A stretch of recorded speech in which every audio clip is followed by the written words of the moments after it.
What is up, everybody? Welcome to the Golden Ticket podcast, best ball podcast presented by Fantasy Six Pack and hosted by me, Davis Peng, the man with the most golden tickets on our website. Probably by default, since I do draft the most out of everybody in our website. Today, I have a pretty cool thing for you guys. I will be drafting live, well, recorded, but this will be me doing it live. You'll see what I'm doing. I'll talk about some of the players, some of the rounds, talk about some stacking, correlation, thought process I have while I draft. So it's going to be me speaking off the top of my mind for most of this. But, before we get started and before we get into the draft, as you can see on the screen, I have it ready. I need to talk to you guys about becoming an all access member of Fantasy Six Pack. Get our award winning rankings, draft sheet, DFS projections, and betting tools and other great content. If you don't know, Joe, or one of the owner of the website, uh, placed like top two in accuracy. I mean, I don't know if it gets any better than that, really, besides top one. If you want to get his advice, you want to ping me for some best ball, I would say check us out. You get access to all the analysts directly on our Discord. You get custom advice, and I'm serious. Take advantage of it. If you hop in and you ping me in our Discord and say, "Hey, Davis, I'm in the middle of a slow draft right now. I have this, this, and this. What would you do and why?" I'll pop an answer to you in a few minutes, right? Faster than at least your slow progression on your timer will go. So that being said, I would like to recommend you guys to check that out. And then let's hop into the draft. And if you haven't gotten to Underdog yet and you really want to try, sign up with our promo code 6pack. This will help you a little bit. It gives you a little bit extra money and it'll also match you and it'll also help us out on our website. So it's kind of a win-win for everybody. And since you're here, you obviously like us enough, right? So check us out. I'm gonna hop into a draft. Before I do, first thing I want to say to everybody is if you've been following, great. I will be giving you spiels. I'll be on repeat for a lot of information. But the first tip, if you haven't seen my best ball guide, is to draft as many teams as you can. Obviously, reasonably, like if you whatever you can afford to spare, do as many drafts as possible. As you could tell right here from where my mouse is, the current amount of entrants in these tournaments, 285. This tournament's going to be 677,000 teams. You're not going to get by with one. Now, that doesn't mean just hop into Best Ball Mania and, one max it out, but do the puppies, do the weekly winners, do some smaller contests. But the more entries you have, the better odds of you winning. Because even the best of us, guys like myself who max it out and have some of the best teams, I had 10 1% teams last year and I didn't win. And I had the third highest scoring puppy team in one of the things I didn't win, but I still made it far. I made it very deep, and I had my team fighting for the top one spot in puppy one, and fighting for the number one spot in puppy three. So you do need every bullet downfield. You need every golden ticket in the semifinals. So for word advice, if you plan on entering, enter more than one, enter a couple times, and obviously enter through the seasons. We're getting a lot of information. Today I'm recording this on July 21st. And we got J.K. Dobbins to the pup. Last week we got Brees Hall to the pup. We got all these news. We got Melvin Gordon signed today. Like draft through the season would be my second tip as you're drafting many. So that being said, I'm hopping in. Let's see where we're at. 11 more to go. Of course, the odds of me waiting for 11 more people. Luckily, these things do feel fast. Never feel like you're waiting. I would say Underdog feels probably the quickest out of drafters, out of RTS, out of DK. I feel like I could fill up a draft every couple minutes, like tops. You're never waiting too long. So that being said, don't be discouraged when you do hop into these drafts. First things first, I always like to check my ADPs where everybody is. If I haven't drafted in a few days, ADPs do move. Good example of someone that has moved is like Bijan, that used to be in the top four, kind of fell down a little bit. Kelsey used to be a top three, now he's in that 6-7 zone. Um, Garrett Wilson lapping over Devontae Adams, so is Amon Ra. That used to not be a thing. And then, Jalen Waddle being pushed up. Nick Chubb used to be a 17, 18 guy. Now he's at 14. So knowing these little minor details kind of tells you where people have been doing recently. And knowing that for your drafts will kind of get you set up to not be blindsided. Like if you drafted 1 week, 2 weeks ago and you come here and it's a little bit different, like don't be surprised. Like you should be checking your ADPs a little bit. I drafted like a couple teams today. I kind of already knew this, but I'd be said I'd be looking at it. And then if anything, I always go by actual positions just to make sure those guys that were in the top spaces are still here. Now, I'm not always drafting off of ADP, but obviously use ADP to your advantage. If you know someone's been slipping and he's higher for you, take advantage of that. let consensus hate your players. You get nothing for people liking your plays more than others. You should be wanting all your players to like fall as low as possible so you get the max value on it. Um, so we got three more to wait for. RB's look about the same. Ramondre has jumped up a little bit. He's RB9 now. Yeah, I remember him being under Josh Jacobs at one point and a little and about even or under Brees Hall. Gibbs moved up a little bit. Gibbs has leaped Najee Harris. They've been fighting all season for this space.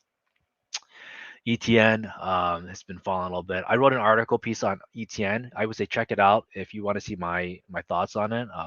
I did put him in my overrated, overdrafted players list, so that gives you a good hint. Joe Mixon has been moving since the news of his restructure and overall, like he's going to get this guy pick 60, pick 70. This is also kind of one of the things I talk about drafting through the season. If you draft in the beginning, you get better value sometimes for some of these guys, especially if you have known some information or how NFL trends are. I would say you could have got really good value on Joe Mixon.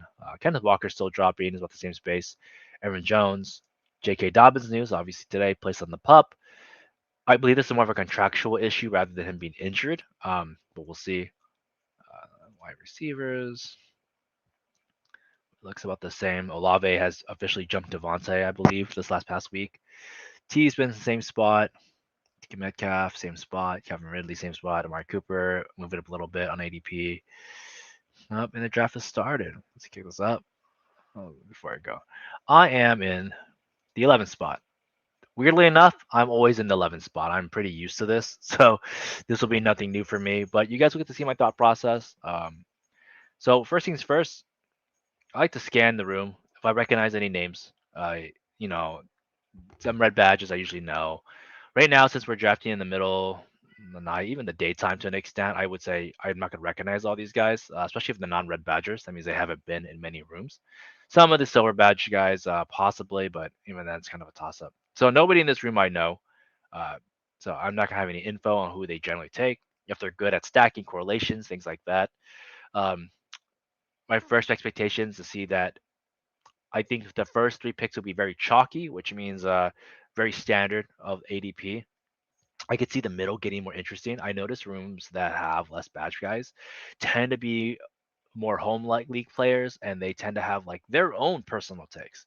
So a good example is Tyreek Hill coming up here versus CMC or Cup, or another example I would see is I saw Travis Kelsey go at 3. I saw Bijan go at 3 back again. Like, people who are very old school trying to go with these elite running backs still. But so we'll see that. CMC. So still overall pretty chalky, just a slight rotation in space. Travis Kelsey. So I start to plan out who I might get. I have a faith that any of these guys could drop. I believe that Eckler could fall to 11, Diggs could fall to 11, H. Brown could fall to 11, Bijan and CD. I'm personally targeting CD a lot. I think CD has consistent point games, like consistent points per game. He's been amazing. He had one of the more quietest 1,300-yard seasons I could think of in a while now. Him and Dak have great chemistry, and you got people forget that like CD played with backup quarterbacks last year for a good chunk of his season before Dak came back. And even when Dak came back, he didn't come back ready. There we go. That's what I'm talking about. Chubb at 8, non-badge, not surprised, right? This guy's probably trying to see if he can get Garrett Wilson on the fallback, which I guess he would have just been smarter taking Garrett Wilson. But if he was trying to do that, or he just maybe just wants a running back, maybe think he's just the best RB on the board. So it doesn't surprise me. Sometimes I like to play the room. So if I'm in 11th, 14th spot, I have to assume what this guy's going to take. If I leave him CD, I'm pretty sure he takes it. I want him to bait into Bijan or Amon Ra. So I'm gonna take CD because that's a guy I do have ranked higher. I just don't want to leave him the better player. So I want Bijan next. Obviously Wilson would be cool too, but I have a feeling I want to leave him that because there's a chance he could grab Amon Ra. Worst case, he grabs these two. I get Amon Ra for the correlation stack, which basically means that they are playing week 17, therefore they're correlated. And then since they're correlated, it's a win for me either way. So I want to leave him with that option. If he takes it, great. Then I just take the better value player. Worst case scenario, I get the correlation for week 17. So this has been established. I'm going to be talking about stacks of correlation. It's been established that Your goal is to get to week 17 and win week 17. Week 17 is where all the money is. Winning your pod for your first 12 man gets you like a couple bucks, $10. Winning the next one gets you 75. Your goal in this tournament is not win $75. Your goal in this tournament is to win the tournament or make finals because that's where the 3 million and below goes. All right, cool. He took what I thought he was going to take. I'm going to take him on Raw, get the little stack. The correlation. So Cowboys, Detroit play each other week 17. So some people tend to then do one of these where they look up the entire, Cowboys roster and then, star them up so they can, get their draft kind of like ready for that week 17. Like this, I personally don't. I do like the draft to come to me. Even though I have these two with a lot of capital, I want to wait this out to see if I can get another correlation, another set of stacks. Some stacks that I really like this year are Buccaneers to Saints, right? Buccaneers and the Saints right now are really fun. They come really cheap. You can still get like, if you're blessed enough, Chris Olave sometimes falls. Michael Thomas is one of the guys I take a buttload of. He costs you nearly nothing. I can buy him for, round pick 95, and I can stack him with two Tampa Bay Buccaneer players, right? Or even just one, or even Rashad White or etc. Like I can really stack these up. So that being said, I'm not going to do that. I'm not going to star out all these guys, but I will definitely keep a good mental note that I already have this. So maybe I target Dak. Maybe I target Jameson Williams. Maybe I target Sam Laporta, Brandon Cooks. Brandon Cooks is someone I'm not taking a ton of, and not because I don't think he's talented. I just never got the opportunity to. But this is the team that would be I might be given opportunity to since I have CD. So that's what a stack correlation is, where we're trying to make sure that we get the week 17 players, or you want to get even a little bit meta game some players. You get week 16 because maybe your goal is just to get to week 17. So some week 16 plays or week 15 plays that I really like are Vikings. Vikings versus the Bengals. They're week 15. Like that's a free advancement nearly, right? Like we expect the Bengals and the Vikings to like go in a shootout. So some people do that. Some people grab, the week 16 games. Things off the top of my head, I can't think of one, but there are a couple that there are people do. Um, so people are taking it pretty standard. Derrick Henry, Tony Pollard, Chris Olave. Um, I know one question that comes up quite a bit. It's like, when do you start to worry about your next set of picks? 4 picks out. 4 picks out, especially on the turn, you kind of want to have an idea who you're going to get. These 30-second timers go faster than you think, especially in faster drafts. These guys are obviously running out the clock, but I've been in drafts where it's like a total of 35 minutes, right, to do 18 rounds. So I always try to think ahead. You don't want to be all tabbing and like, fiddling on your phone. And because next thing you know, this thing comes back up, especially if you're new, like it comes back up. And then you're like doing one of these. You're like, oh my God, like, do I want Christian Watson here? Do I, oh my God, I don't even like these guys. I should, that kind of stuff. You could star players out. Like I could start starring out T. Higgins, someone I would take if he fell. I got CD. I'd maybe consider Brees here. I maybe consider Amari Cooper, Najee Judy, two guys I really take a ton of. I feel like they're easy to stack. I like their stacks down the road. I like their week 17s. And also, I just think they're good values at their going rates versus their counterparts. So I start these guys out. I'll start out maybe Drake London, Terry McLaurin. Uh, I won't start Joe Burrow. Joe Burrow has actually been a guy that's been falling quite a bit. I do think he's a good pickup. I just don't think I'm going to get a shot at him. Maybe we'll start DJ Moore, Justin Fields. I have a shot at DJ Moore, Justin Field combos here or later, or I could reach for on it.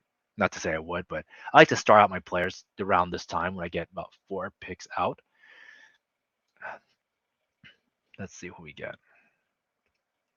In the off chance that Mark Andrews fell to me, I maybe consider Lamar Mark Andrews, maybe pick up that value. Um, but then now the only hard part about this, and this is why I kind of don't like certain players, or I don't have a lot of them, is that because I don't have Waddle and because I don't have Tyreek, I feel it's very hard to play into the Baltimore week 17s because those two guys go in the first 2 rounds. And there is no other option for the Miami Dolphins besides the running backs. And as a Dolphins fan, I can tell you, like, I don't really believe in the run game a ton. I believe that you'll get good value on them when they're ADP this year, but I'm not sitting there going like they're going to produce you like a good 1,200 yard rusher. They're probably going to produce like 2 700-yard guys or 3 700 guys given out like Devon A Chain has been. So I'm just not really too excited to take like this combo here, this Mark Andrews Lamar. You could take him as a solo. I actually think that is a good play sometimes just to take these guys straight out. I call these like my side deck, my win conditions, how I'm winning this draft, how I'm winning the tournament. Um, so we'll see what gets to me back. I would even consider Calvin here. I'm not a Debo guy. I think Debo is just going to have one of the hardest ways to come back. Great player, one of my favorite players, but his efficiency numbers were like way too good to be true in my mind. So I'm just not taking him. So, so I start out my players. Obviously I'm paying attention. We're watching the draft. I kind of already know where people are going with this. I like to look at other teams. This guy's getting Eckler Keenan. I bet you if I let Judy slip to him, he'll get Judy. He'll go for the week 17 for these guys. Um, this guy has guy's going rainbow. He took Najee, took it ahead of me. I'm gonna take Calvin Ridley. I'm gonna take the ADP value. I'm gonna take the receiver here.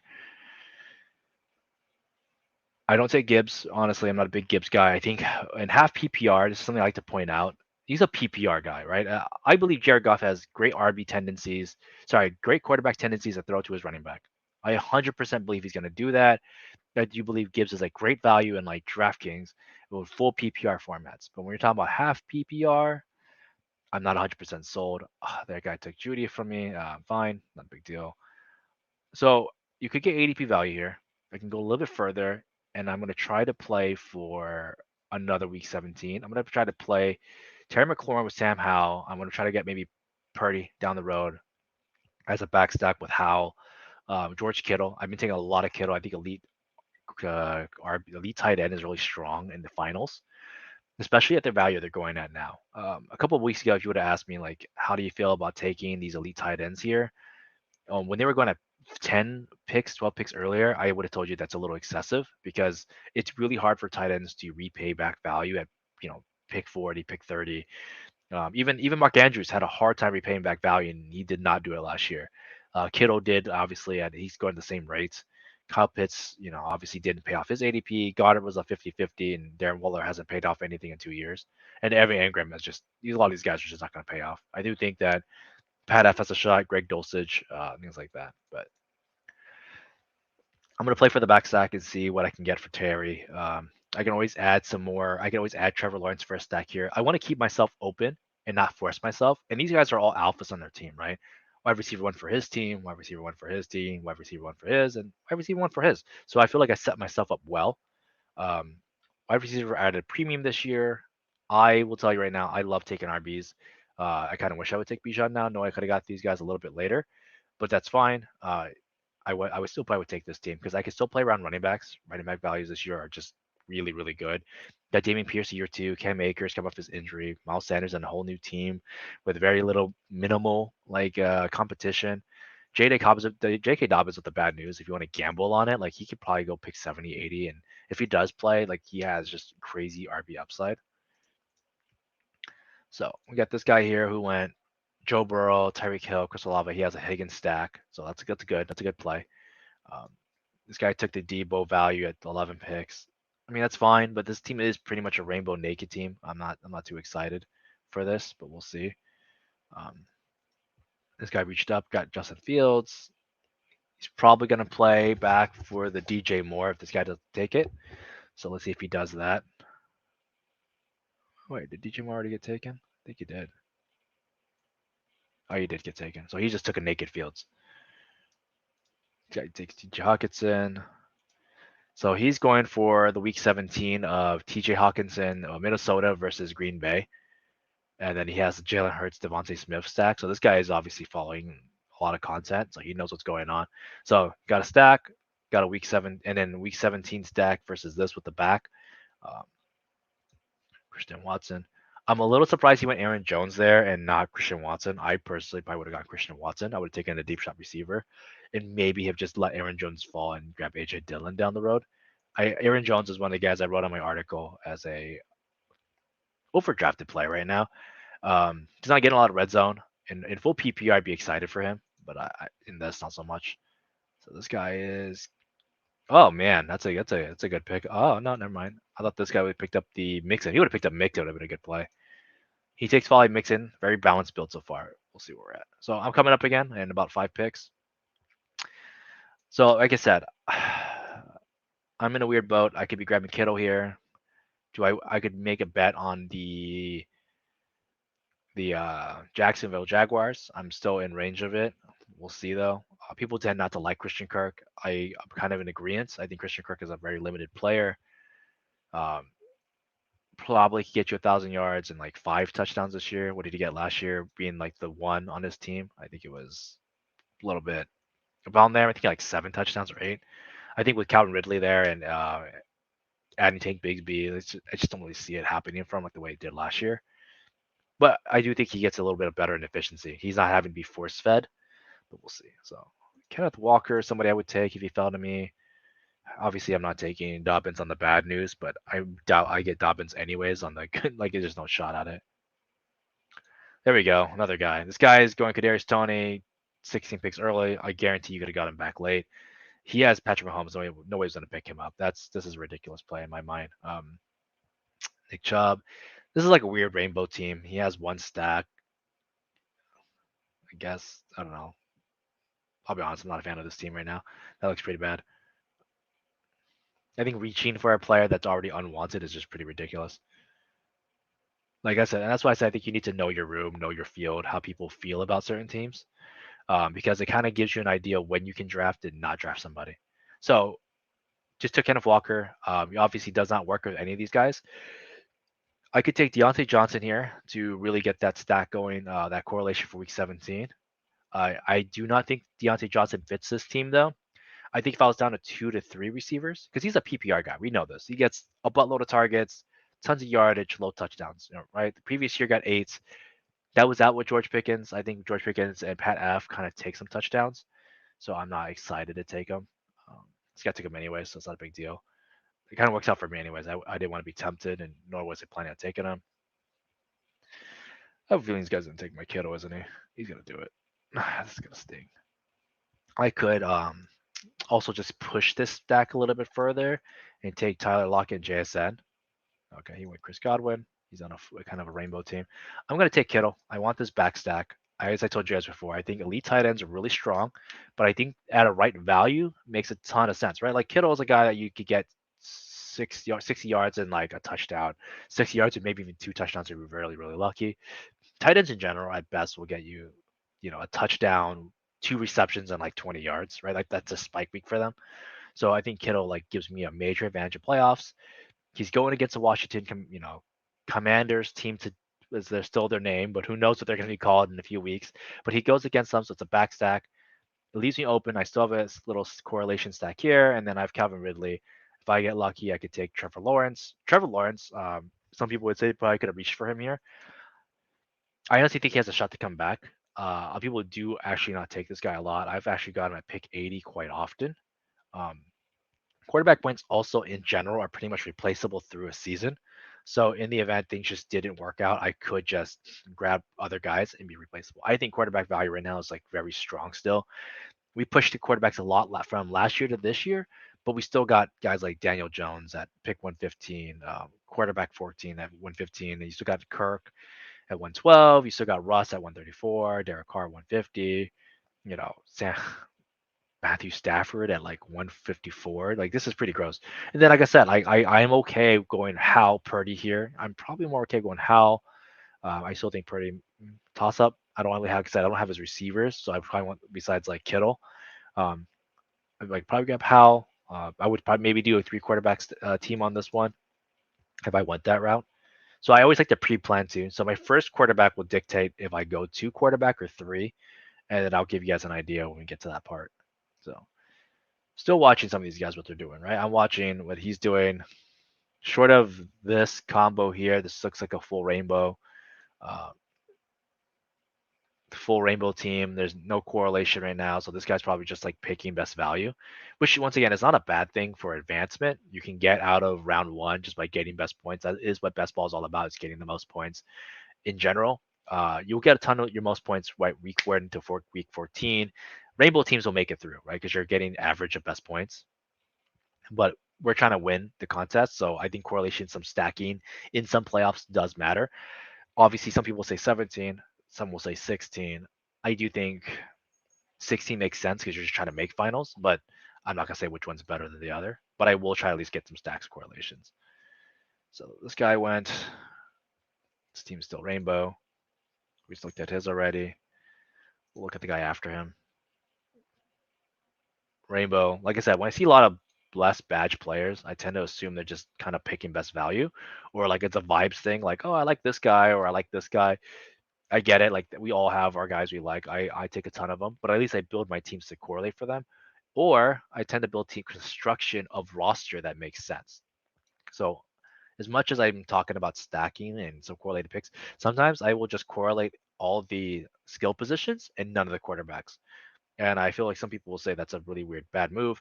But if you look at quarterback advancement numbers, if you look at quarterbacks, like if I have Patrick Mahomes, like let's be real, do we actually like his wide receivers? So like, do we like taking Kadarius Toney? Do we like taking MVS? Do we like taking Sky Moore? Do we like taking, you know, who else is on that team at this? Richie James. Like, do we like taking them? Like, one person we like to take is Kelsey. We probably don't have Kelsey as a Mahomes roster guy. So would you take other quarterbacks assuming they can outproduce him? The answer is probably not. Like, I want to say this when we watched my last video for. If you haven't caught it, catch the last video for the Golden Ticket, Underdog Strategies too. Like I pointed out that on average, even with Joe Burrow, one of the other top 5 quarterbacks, like he only beats Patrick Mahomes like 3 times that year or 4 times, and it was barely on 2 of them. And like the other 2, he like, yeah, sure, he smoked them, but they weren't even in the playoffs. So if I have Mahomes, I don't need to correlate the rest of his receivers if I just don't believe they're going to succeed, but I know he succeeds. So I will take all the guys around him and go for it. All right, so I'm in a tough decision here. It's obviously coming up to me. I can try to correlate some picks here. I can get Brandon Cooks. I want to get James Conner. I'm in between a guy that has 2 running backs. I don't think he's going to take Connor, so I should take him Cooks here. I could also take Gabe Davis here. Be very interested in maybe taking Gabe Davis and take some back stacks later. I do think he's a very good player for best ball. So I'm just going to punt the Brandon Cooks pick. I'm going to take Gabe's. I'm going to take the ADP fall. I'm also going to take that high game. I kind of like these. Like I said before, I call these my win conditions. If Gabe Davis ever goes off at any point in the playoffs, I'm probably winning that week one because it's different than everybody else's. And then to top it off, it's just got to be like he's one of the few receivers that I could grab here that I know on a weekly basis. If he's contributing, he's doing points. He's my Christian Watson. He's putting up 20, right? He's outdoing Terry. He's outdoing Calvin Ridley. He's outdoing Amon Ra. He's outdoing CD Lamb. So that's why I'm taking him. I think Brandon Cooks in general can be equal to these guys, but not outdo them. Like, I don't see a 20-point game for Brandon Cooks. So that's why I kind of decided on that. I also don't need to heavily stack my players here. I can just take Sam Laporta. Maybe I get lucky and Jameson Williams falls, which at this point, probably not. But I can still get Sam Laporta. I can still get Jared Goff. I don't have to do full stacks. I believe in skinnies. So skinny stack is anything under like 2 or 3. Heavy stacks is when you start taking like CD, Brandon, and like Jake Ferguson, right? I'm like really piling into this team. I'm not the biggest fan of that. I believe in skinnies. Um, I couldn't tell you if it's the best way, but it's a preference that I like. I feel like I get more outs out of it because I get to play with the best players at every team or the upside players on another. So I actually really like this team. This team feels really good. It feels really strong right now. I got ADP values on Kenneth Walker, value on Calvin Ridley. I traded off of Terry McLaurin, but we all know that between those picks, it's kind of the same thing, anyways. And then ADP value on Gabe Davis by 9, and Kittle at Brook at even. And I'm probably getting CLV value on a lot of other players other managers who drafted Kittle and like pick 50 in the beginning of the season. So I feel like I have a very unique combination here.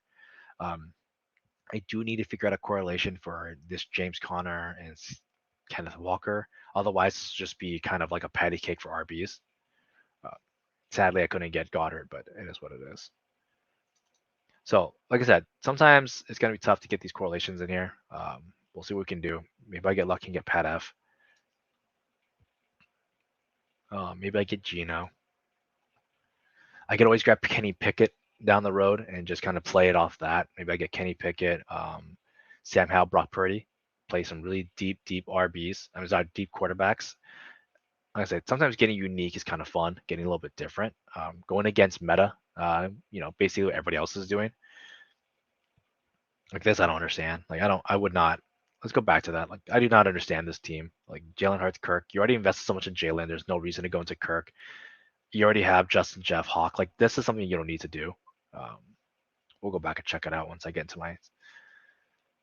So this guy is going week 17. He got Kansas City Chiefs into Bengals. There we go. That makes sense. We'll see what he does later. This guy took Pat F. He's just taking best player on board. This is a vibes play for that guy. He's just vibing it up. He's seeing a bunch of big names and he just recognizes it and he's just grabbing them.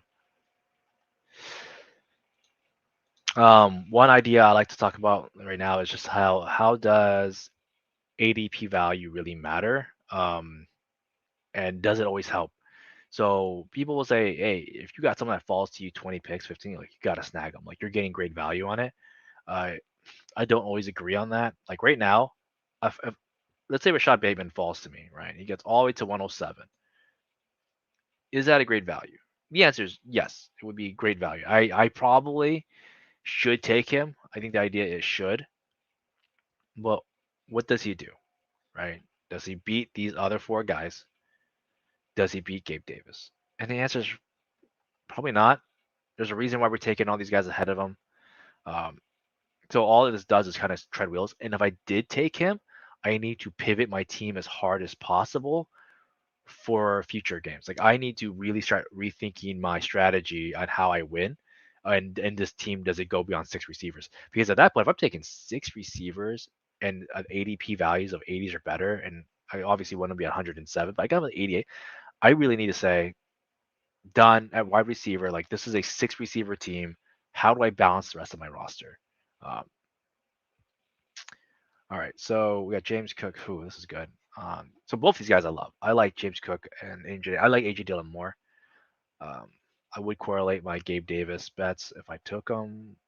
What's this guy have? I'm gonna take AJ Dillon, and I'm gonna pray he gives you James Cooks. If he doesn't, I take a quarterback, and then I run with it. If he takes James, I could also take Damian Harris to really bet a little bit harder on this Buffalo. So this RB team is probably going to be rainbow. It's like probably going to be RB rainbow team. Quarterbacks will probably be correlated. Tight ends might be correlated, but we shall see. He's thinking.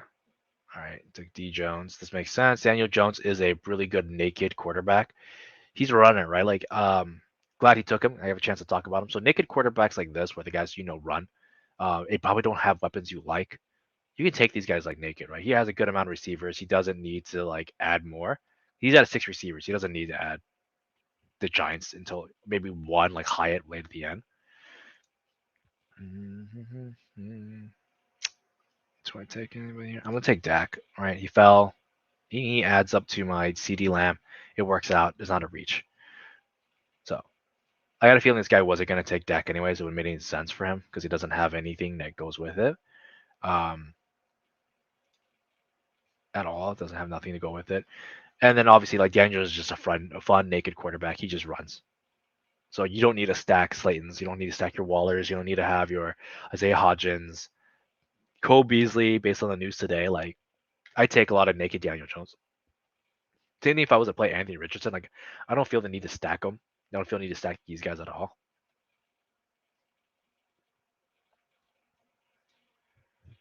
So top on my pick really quick. So Dak, CD correlates with my Amon Ra.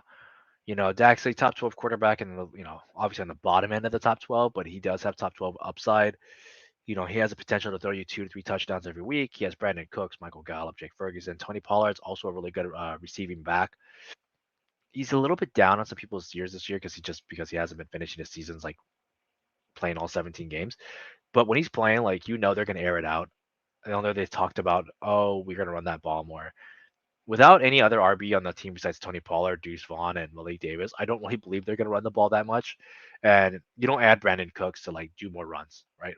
Like they're gonna. I feel like Dak is being really underrated right now. He had a strong season last year, so I'm gonna stick it out with Dak.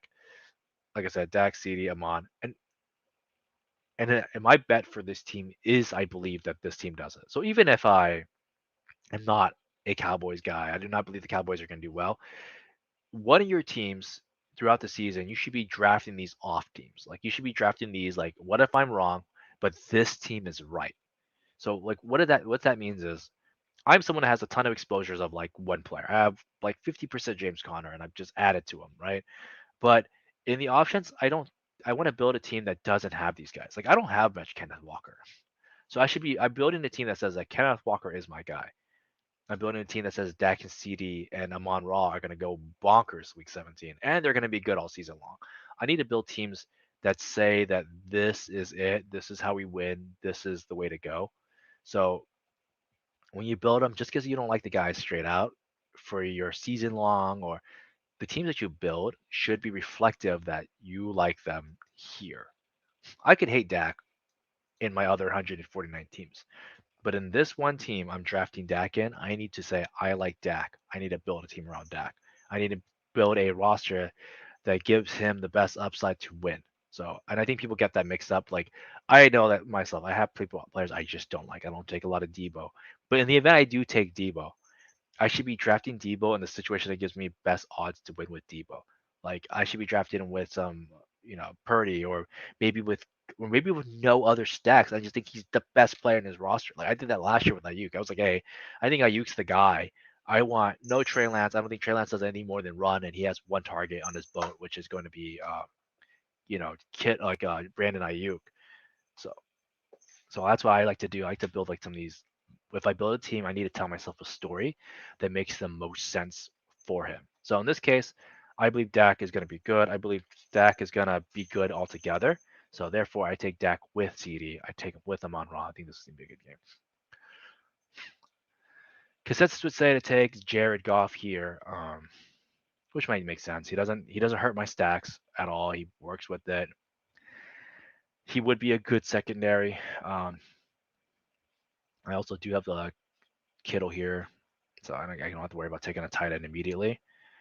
I could also take Michael Gallup here to really push this narrative of I believe in Dak. But what narrative do I want to push for this? Do I want to believe that he makes multiple weapons good? I think Brandon Cooks is a two. I don't want to believe in him. That's totally fine. What I will say is, I believe this guy won't draft another quarterback after me. So I want to take Zay. I want to push my Jacksonville Jaguars a little bit further, play chicken with them, and see if he takes Jared. So I'm saying he doesn't. Cool, called it. He took Dulcich and Wilson. Good call my part. Good stack on his part. Smart move. I take Jared. I get him. So there. So I'm also playing around my room. I'm playing my position. Like, hey, I don't believe this guy's gonna do it. Which, weirdly enough, he could have. If I was him, I probably could have taken him there and taken Jared Goff with my Gibbs, because like I said earlier, Gibbs is receiving back. If I think Gibbs has the nuts season, I think he does it on the back of Jared Goff. I would take Jared Goff with him. He obviously didn't, but he's betting on his Jerry Judy bet with Dulcich and obviously Russell Wilson. I actually like this team. I think this is a team I normally draft quite often. The one he has right now. Um, I think the only thing that I have to worry about him in the future is that he'll probably take Mims if he's running back. So Marvin Mims, second round draft pick for the Broncos. I have a feeling this guy's going to be targeting them. So let's find out the ADP 159. He was probably going to take him in between me. I could technically block him and it probably make it harder for him. And because I actually do like Mims myself. So I actually have that mental note that he might want Mims when I come back. He most likely will. He already took most of the pieces. I could see him going full stacks. Might want to push that Jacksonville narrative a little bit further. I could take Tyler Higbee. He's just a good on play. Let's see what else we got on board. I like Cole Kmet. I think Cole Kmet's very underrated right now. He's a very he's going to be the third target on this team. He's going to be playing behind DJ Moore, behind Darnell Mooney, but I feel like he's going to be opened up a lot. So I could be looking at him. But we still got 15 picks. Well, let's talk about where I'm at right now. Dak, CeeDee Lamb, Jared Goff, Amon Ra. We passed up Michael Gallup. We passed up Brandon Cooks. Like I said, I needed guys I believe that could usurp the positions above them. I'm at 6 receivers. Some people tell you that stop maybe at 7. I can see myself stopping at 6 here. Like 5 of these guys are like studded out players. I don't know if I consider Jones a stud, but I did want to push that Jacksonville narrative a little bit. Um, I have my Washington versus San Francisco. I could have taken Brian Robinson a little earlier and maybe pushed that side of it, but I do think AJ Dillon is just someone I really want to have for that winter months when he starts to go off like he usually does. Kind of Walker, Arizona. We'll see where I'm at. This is a 2 quarterback team in my mind. I think I could grab one more, given that I am probably really strong at receiver, and I could probably end it here if I really wanted to take Hal and kind of go like this weird Hal Terry McLaurin situation, or just maybe 2 tight ends and go Kittle. 3, because I think this is gonna be a 6 RB team. These running backs are pretty weak. This is likely a 6 running back team here. So I could do 3, 6, 7, 2. At some point in the draft, and obviously I've been talking during this draft, you should be figuring out where your build is. If I would have missed Goff, and let's say I would have got way further down on quarterback, let's say like Kenny Pickett, this would probably been a 3 quarterback team. Or maybe I missed Dak and Goff and pushed down to 3 quarterback team. But this is a 2 quarterback team, so I know I have 18 slots in total. So 6 plus 3, 9, 10, 11 here, and then 12. I got 6 spots left. I need to figure out what my build is. This is definitely 2. Receivers are probably going to be 7. RBs are probably going to be 6. So this is likely going to be a 2, 6, 7, 3 build, or a 2, 7, 7, 2 build. And like I said, you need to build your construction to help you advance, right? Like, so things that I know off the top of my head, 3 quarterbacks have better advancement in playoffs. It just does, right? 3 quarterbacks always does better than 2 because you have more outs. Maybe you have that one-off guy, a runner. Maybe you get Daniel Jones, Marcus Mariota. They run at good times. So I could go that route. I do know my receivers are really strong. The average build is, sorry, the most basic build, the vanilla build is 3 quarterback, 5 running back, 7 wide receivers, 3 tight ends. I could even do that. I said though I am less confident in my running backs in this team, so I probably want to dodge that. Well, I can't see the news on this, so we'll skip that for now. So I might want to maybe consider doing that. I could probably bogart this guy's wide receiver here and just make it tough for him and get someone I do believe that has upside down the road. Probably won't though. I probably end up grabbing Terrence Marshall for that correlation with Zay Jones at the end and Calvin Ridley. So that's probably a pick I could do there. I could get Sam Laporta here for the stacks. So I can get Sam Laporta to go with my Jared Goff. And then obviously Laporta is supposed to have a 6-game boost while Jameson Williams is out. Let's see. So let's see what I get back to me. He takes Singletary, he basically blows away my opportunity, what I need to do. Could take double tight end here. He's probably going to grab Everett and Mims. I kind of want to see this just for the video so we can see what he does. Let's give it to him. I'm going to get Deontay Foreman. I say he takes Everett and he takes Mims. Let's see what this guy does. Does he take Gerald Everett and Mims?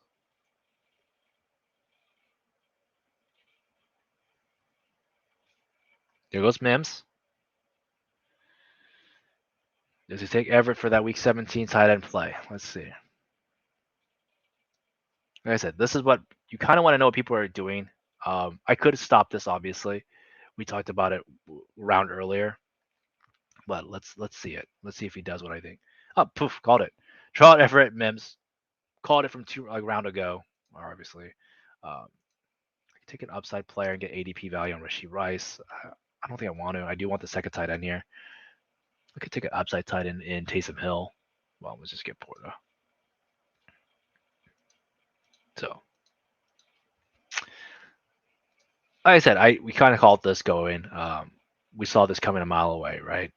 The minute he did that Dulcich pick with Russell Wilson and Drew, like we knew this was coming. I wouldn't be against this, honestly. I think this is a good play. Mims would cost you nothing. This is not an overstack. I think an overstack would be taking DK Metcalf, JSN, Tyler Lockett and like Noah Fant, to me, that's an oversight because those guys are costing way too much. But Mims costs you nothing. Dulcich nearly costs you nothing, and Everett costs you basically nothing. So it makes sense. Good play. Glad this guy got what he wanted. I didn't shoot him in the foot.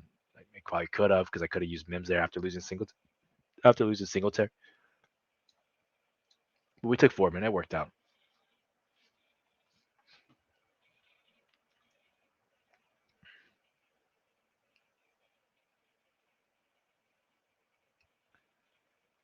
Let's see. So he takes Rashi Rice.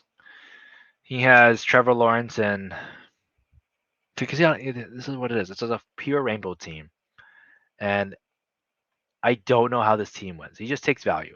And this is something you could have done in best ball 2 years ago, best ball 3 years ago, and you'll probably advance out of round one. But like to be the nuts every week with these kind of teams is tough. And to make you understand what that looks like, it's like you're saying that on a week that Trevor Lawrence is going off, Rashi Rice is going off, this guy's going off, Madison's going off, and it's so hard to get that. And in the grand scheme, stacked players do not get you the most points on a week basis. Technically, it's if you drafted when you take the best scores of that week, it's probably going to be a rainbow team, right? It's going to be some random quarterback. It could be Daniel Jones running for 200 yards and 2 touchdowns. It could then be AJ Brown catching 3 touchdowns, or 2 touchdowns, and Jalen Hurts sits out the rest of the game, right? Then it could be Tyler Algier going off, while because Bijan did pretty good but then sat. It could be any scenario where these guys, if you line them up, these rainbow players are going to win it for you. But the odds of that actually working for you in the final 3 weeks for us, it's odd. It's a parlay, right? And it's a bad parlay. It's like betting all the overs and unders of every other game versus betting multiple in one game where you have the most information for. So I do think a lot of these rainbow teams are, if they somehow even do well, like they're just gonna get like blown out in week 15.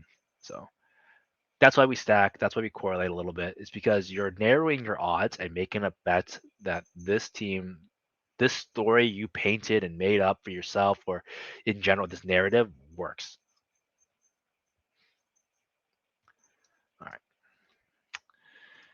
So let's see. This guy's doing his thing. CMC Henry. Interesting.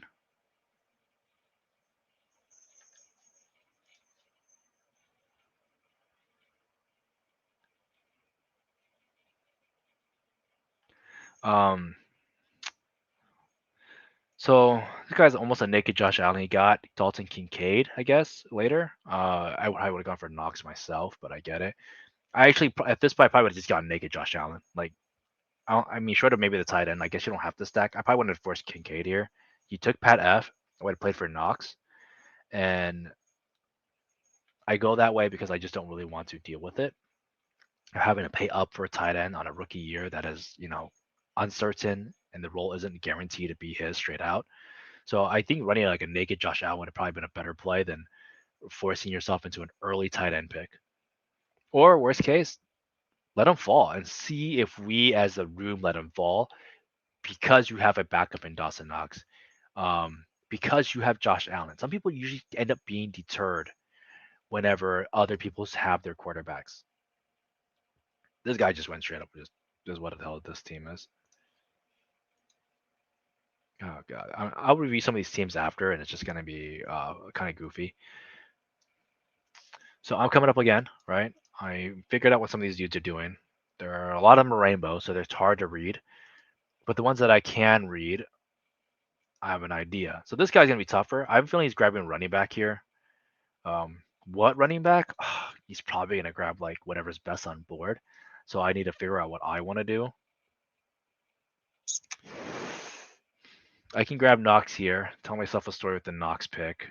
I could also double down some picks I like to do here and just take the L. He took Mostert. So I can tell myself a story where I think Knox and Wilson are my guys, right? That I want to bet more, a little bit harder on this Buffalo team. but I do need a running back. So I'm going to grab Wilson here. And I want to see if this person takes Jawan because he has the Tampa Bay. So he might use that as a tiebreaker to take Jawan here. And then I can get Knox. So I didn't want to leave him a running back because I do know that he only has three. Two elites, one pretty middle, and then it would have been a tough call for me to see him not to grab a running back here. So he gets Jawan. So he does, like I said, he's going to grab it. He's going to correlate his Jawan Johnson with his Chris Godwin for week 17.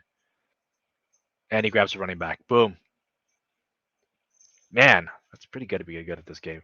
All right, I'm picking up Knox here. Do I want to? Why don't I take Jalen Reed news and just fall and take this seventh receiver? No, we're not doing that. We're not going to detour. I want to push into this Buffalo a little bit, and then I will get my seventh receiver, which will be probably Terrence Marshall. We'll go from there. So I'm going to take Terrence ahead of time because I'm the last two picks. Right? I'm hoping he becomes the lead receiver and he goes off in week 17 against these two guys. Maybe Christian Kirk doesn't do anything. I'll be happy. So we grab Terrence Marshall here. Or I even tell myself that these guys are relatively helping each other out in different weeks. Maybe Calvin Ridley does well in 15, Zay does well in 16, Ridley does well in 17, right? Like whatever story I want to tell myself, I kind of want to have that planned out. So I'm gonna get Terrence. I'm probably gonna pick up RB. I'm hoping these guys fall. Right? There's bad news for Gus. Maybe a little bit less love for Chuba. I'm not the biggest Chuba guy, but I do think if he fell, to consider him. I could play around on scenarios where maybe Joshua Kelly does hurt. Joshua Kelly becomes a starter because Austin Eckler ends up being hurt. Um, Jordan Mason, maybe I want to double down for some of that 49ers into week 17. Maybe I believe that Elisha Mitchell does survive a season. Jordan Mason gets 12 points 1 week because he's the RB2 on his team all of a sudden. So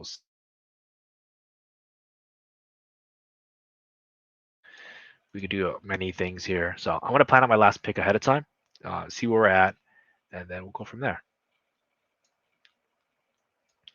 Let's check out some of these guys. Joe Brodeur, Olave.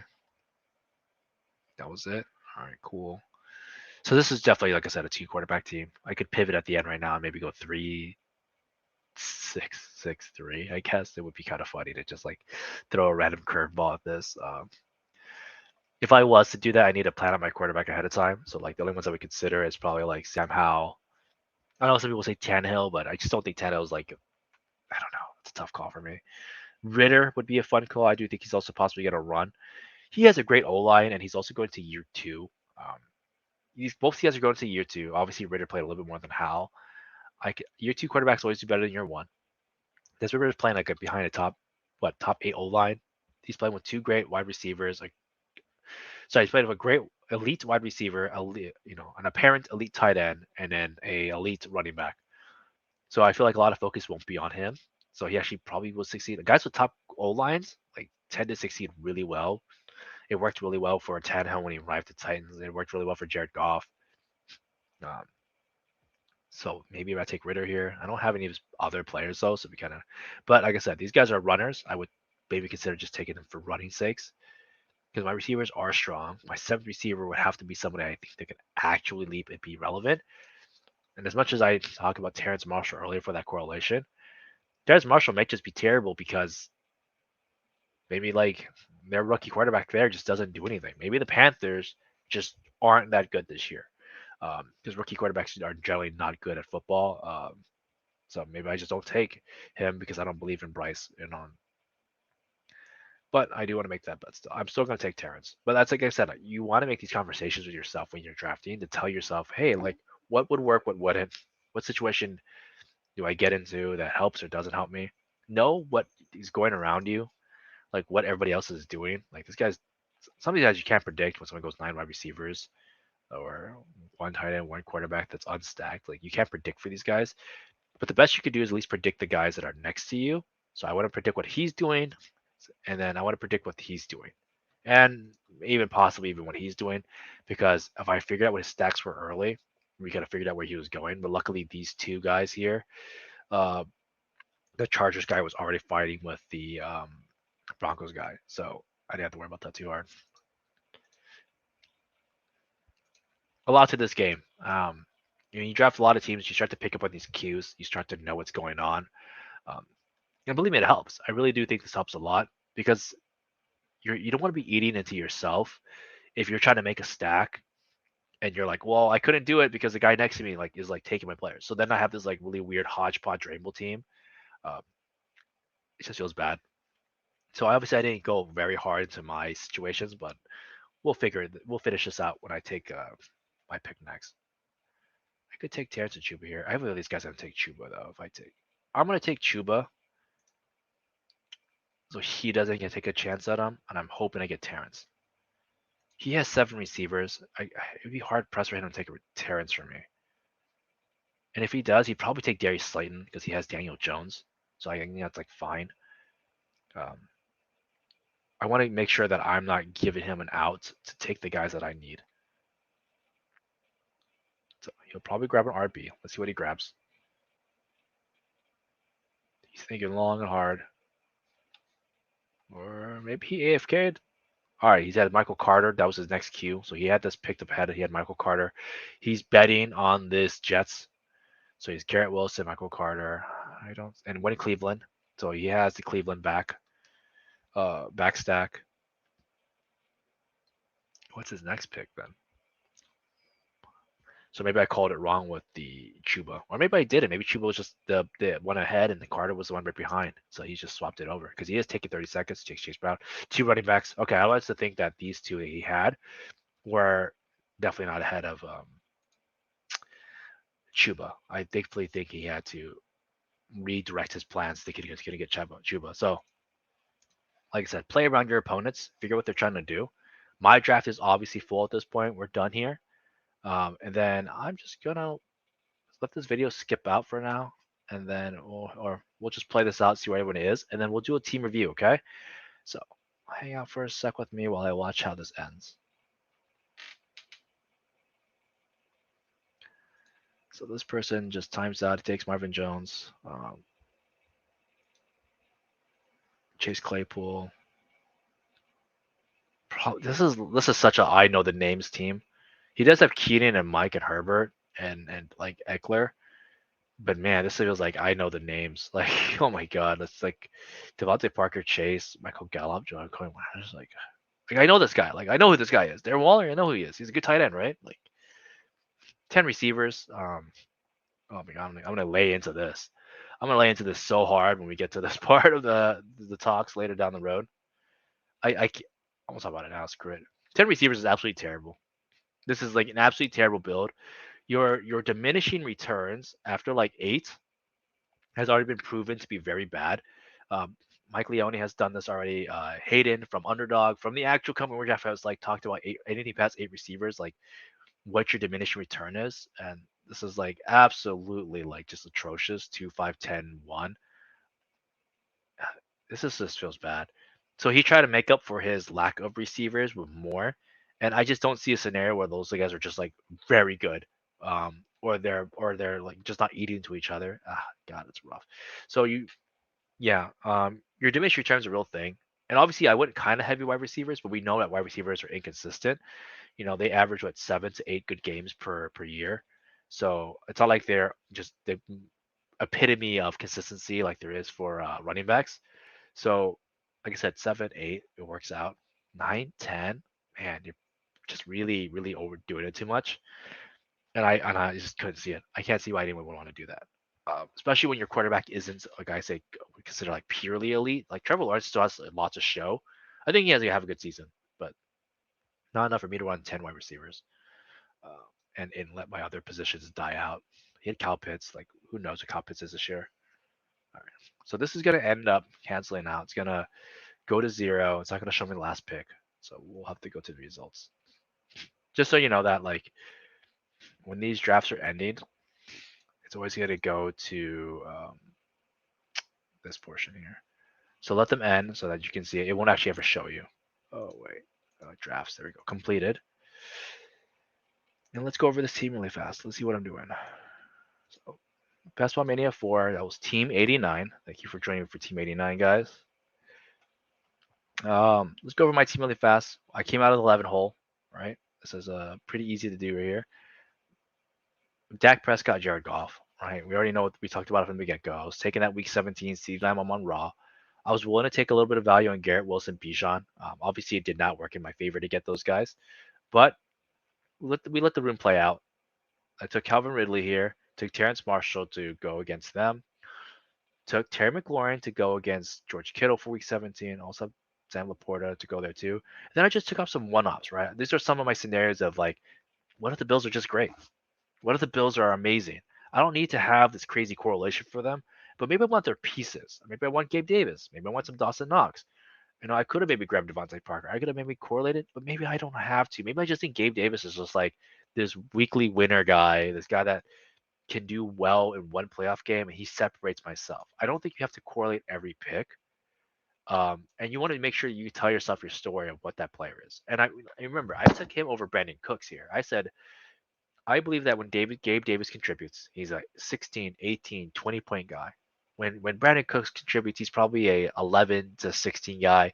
He probably isn't beating these four guys I spent hella ADP on, right? So that's the story I'm telling myself. And I got him on a CL. Like I got him at 83. Like it's a good value. My running backs: Kenneth Walker, James Conner, AJ Dillon, Deontay Foreman, Jeff Wilson, Chuba. Zero correlation like at all. Like I'm not even gonna try to like spin this around. No correlation.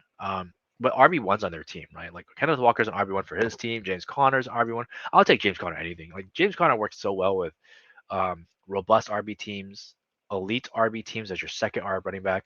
He works well in zero RB teams as your first. Like he's just going to be this guy. I think he's a three down. He has what 15 plus 20 touches. People will tell you that he's injury prone. Yes, sure, but he's never missed a season. He's missed games, but never a season, and that's baked in. He is pick 84, 86. Like that's totally fine. AJ Dillon, I do think he takes more of a role. I think he gets all the high value touches here. Obviously, we talked about me taking Jalen Reed. I could even taking KJ, but I just think I want these guys who I just think like they fall into end zones. And luckily for running backs, there isn't a narrative where you need to tell yourself that this guy is the red zone threat. He's the goal line. Like, right? I have four goal line guys. I have Jeff Wilson, who I think he can usurp Raheem Mostert. He did pretty well last year when he came in and took over the offense for a good amount of weeks. And then Chuba is my, hey, what happens if Miles gets hurt? Maybe they don't believe in Miles. Maybe Chuba's still the pass catching guy on this team, or maybe he just spells a little bit. But these four other guys are the guys I'm saying. Team up the gut, 60 yards, one touchdown. And then tight ends, George Kittle versus my Terry McLaurin. Elite tight end, I'm going to keep pushing this. I think the elite tight ends are amazing. I probably wouldn't push for Mike Andrews. And I would say about 50-50 of Hawk. I do have a little bit of Hawkinson here and there because he is going pretty well. He's pretty good at a good rate. But like elite tight end in your playoffs is way stronger than I think people give it credit. When everybody else is scoring 6 to 8, 10 points with their junk tight ends and yours is putting up 15, 20, 22, even 15, like you're crushing. Tight ends points to me are worth like 1.5 to any other position here because many receivers can get you 13. Many receivers can get you 15. But 3 to 5 of them can get you, 15 to 22 in tight ends. Sam Laporta to go with Jared Goff. I'm saying that I believe that they're going to use him. He's going to be cemented by week 6, 7, and he's going to take off, and it correlates against my Dak Prescott and my CD. And then Dawson Knox, like I said, just to push that Buffalo Gabe Davis. I'm going to go over review one quick team really quick. Let's see what we can do before we head out. We talked about this team midway. He went with Justin Jefferson I don't know. I probably wouldn't have taken Kirk here. I don't think you need to force that, but good stacks on him for week 17. I want to find a team I think is bad. Okay, this team right here. This is a bad team. So we got 4, 5, 6, 3. Like, and this guy did like everything I think is wrong. Like literally everything. No stacks with Tua. No bringbacks with Tua. So it's just naked Tua. Like Tua's a good quarterback. As a Dolphin fan, I can tell you, I really enjoy him. I think I hope he stays healthy and all that fun stuff. But he is connected to nothing. Um, Quarterback points are replaceable, and I think he could have stopped here at Matthew Stafford, or because I don't understand what you think Trey Lance does with this team. I don't think you understand what Anthony Richardson does with this team. I think going naked and running 3-3 would have been fine. We're playing best points every week, so you could go with that scenario. But telling yourself that you needed Trey Lance here makes no sense. Um, he went early RB, four early RBs technically. He went three, and that's right off the bat. Um, God, that's just so painful. So Kelsey into three RBs straight out, and then DeAndre Swift at ADP, and now he was even following. Like, if you're taking DeAndre here, you're basically saying, I don't believe in ETN, I don't believe in Jacobs, I don't believe in Pollard. If you're taking him here, that's what you're saying, because you're saying that you have no faith in these picks and you need a Swift. This was even a value pick. If Swift was like 30 picks down, I probably would have understood, but even then, I would have said that's a little awkward. He has Nick, Christian Kirk, JSN, no stacks, six receivers. Like we already talked about this, that receivers are already inconsistent. Like, and by inconsistent, I mean getting under 10 points. And like on any given week, this team's gonna fail. I'll bet like $1,000 that this team just straight up dies and does nothing. And then if you're betting on Kelsey, taking two tight ends makes the most sense. I don't even mind the Komet pick. I actually think this makes sense because Travis Kelsey could fall into your flex, and then Komet could kind of like be pretty good, as we talked about earlier. Like I believe is a touchdown guy. He has a chance of like 40 yards. He's the third option on this team. But like Luke does nothing for this team. Like Luke literally will do nothing. And you just wasted a pick here. You could have taken a seventh receiver. Um, God, this is so bad. This is absolutely bad. I mean, the only thing that's kind of cute here is that like Josh Jacobs correlates with Anthony Richardson, I guess, and so does Hunter Renfro. And then you got Stafford that correlates with like Van Jeff in New York and Jalen Hyatt. I guarantee you this team probably finishes bottom four. This is just bad. I would never do this. I don't want to keep saying this team is just bad if I explain it further, but wide receivers are inconsistent. You got a rookie, you got two rookies. Usually rookies start off a little slow. Um, and then at wide receiver, I'm not even counting tight end. So rookies start off slow, so you probably have to rely hard on Christian Kirk, Alan Lazard, Van Jeff, and Hunter Renfro. And there's a good chance that those guys on a weekly basis put up like 5 points or less. So your goal, if you've watched my best ball strategy guide before or catch the articles, like your goal is to get 120 per week average. So when you finish the season, you're at 1,680 points. This team's probably going to finish at like 1,400 points. And it's I guarantee it's going to finish at 1450, maybe like the quarterbacks and tight end just really carry this team, so there's running backs. But this team does not get 1680, and it doesn't make playoffs. So just like I said, understand your builds, your construction, kind of have a plan. Otherwise, you're just going to end with these junk teams. That being said, I'm gonna ramble forever. Thanks for saying bye, guys, and like watching this. We'll try to cut it down a little bit in the future, but hope you enjoyed it. And seriously, become an all access member. Chime in, check with us. I will literally answer any question that comes in Discord. I know the rest of the team will, and that's what we're here for. We're fantasy spec. We win games, we win projections, we do all the stuff that we need to do to win your fantasy team. So please join us and catch me on the next episode of the Golden Ticket. Have a great night, guys. Bye.